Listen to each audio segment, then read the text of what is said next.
Pambazuko. Unatakiwa kusema I am saved to save. Umeelewana? Ambassador Day 2026 Pambazuko. Ambassador Day 2026 Pambazuko. Ambassador Day 2026 Pambazuko. Basi Bwana awabariki sana. Basi kwa wakati huu nipende kutoa utaratibu ya kwamba kwaya yeyote itakayowasili hapa mbele basi wataingilia hapa na watatokea hapa.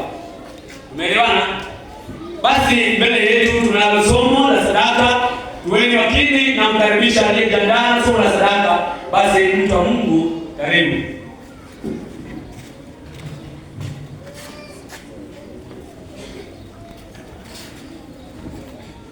Sikiliza somo la sadaka. Januari 18, 2025. Somo linasema sadaka ndio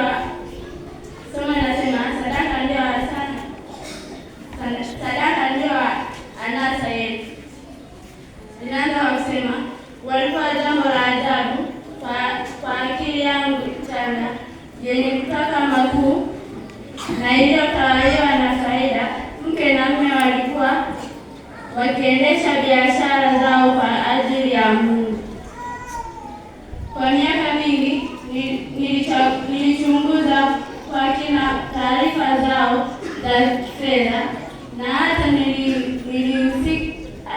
nilihusika katika kusaidia kupanga mtandao wa kampuni zao. Amana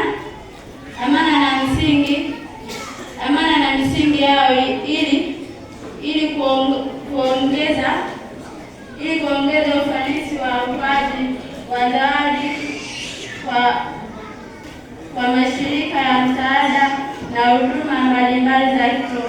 Hata hii ilifanya kutambua thamani yao ya ndani kabisa iliyojengwa katika Wakorintho wa pili 8:9 na kuupa moyo wangu changamoto kuhusu nia yangu. Walitoka katika kipindi ambacho Wakristo wenye mali nyingi hawakuonyesha baraka zao kwa majivuno. Waliamini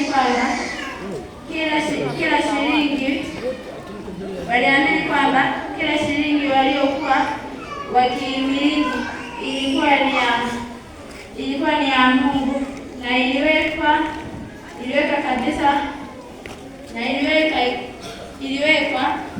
akiba kwa namna ya pekee kwa ajili ya utukufu wake, si wa kwao. Wangeweza kushiriki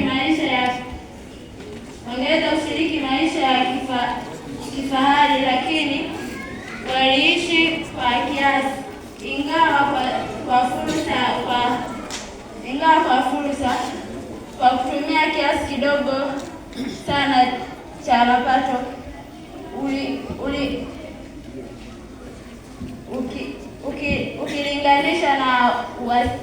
ukilinganisha na wastani wa kaya nyingine.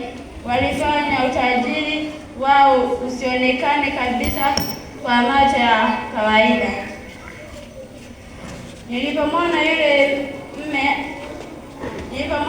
mme akifanya tena uamuzi